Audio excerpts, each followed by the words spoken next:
Jane is thought to have been born sometime around 1508.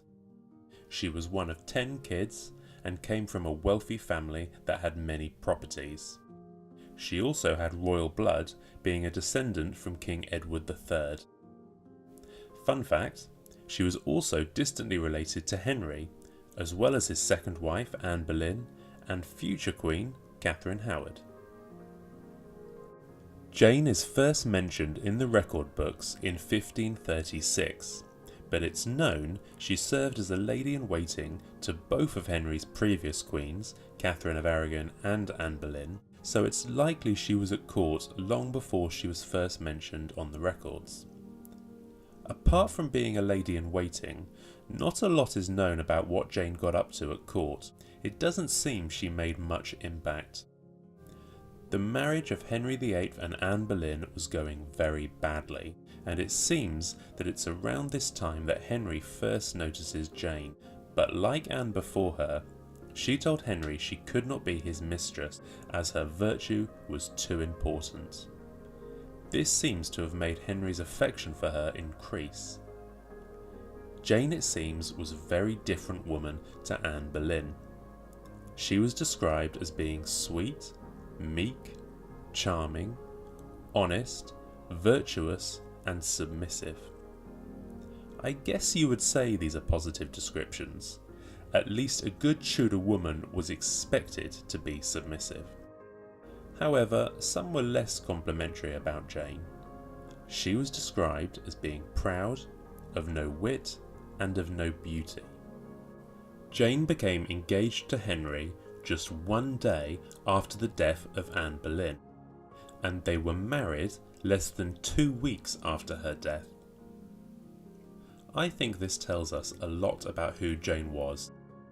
Could someone thought to be so meek willingly marry a man, even if he was the king, who had just murdered his previous wife? And let's not forget, Jane knew Anne and served her.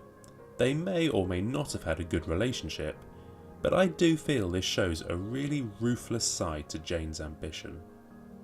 Jane was a supporter of Mary, Henry's daughter from his first marriage, and this won her a lot of popularity with the common people, because Mary was loved and sympathised with.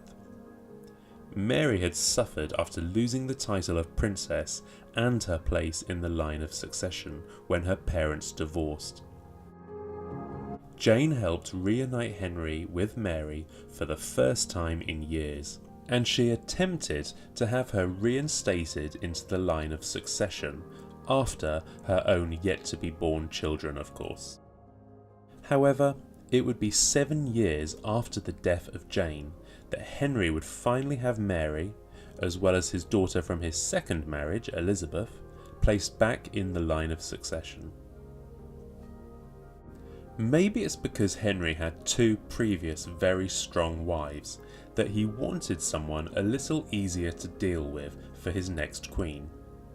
He may have chosen Jane because he felt he could control her, and Jane certainly was very submissive to him. But at times she would fight to get things her own way, and in some of these missions she was successful, like bringing Mary back to court.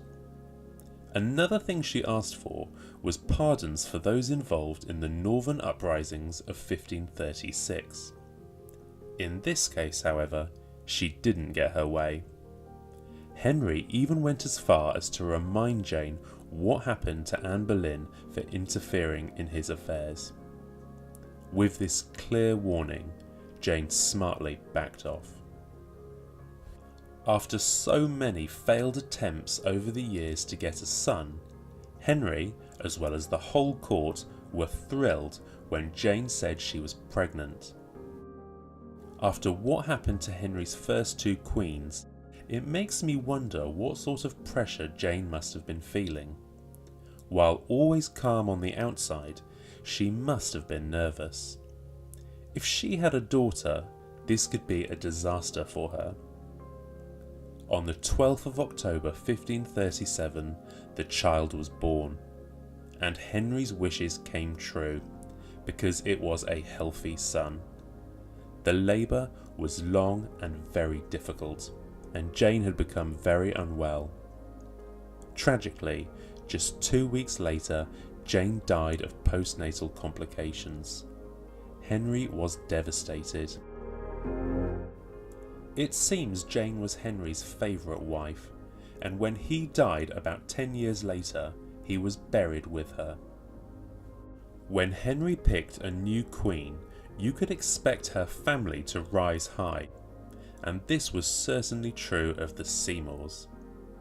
Unlike the Boleyns, who lost all their power and position after the death of Anne, the Seymours continued to have successful careers at court, even long after the death of Jane. Two of Jane's brothers, Edward and Thomas, went on to become very powerful under the reign of Jane's son, Edward, when he became king. However, Tudor politics was very tricky, and power very hard to keep, and both men would eventually lose their heads on Tower Hill. Jane is generally thought of as a bit of a boring queen. But I think, had Jane had the opportunity, she would have proved to not be boring at all.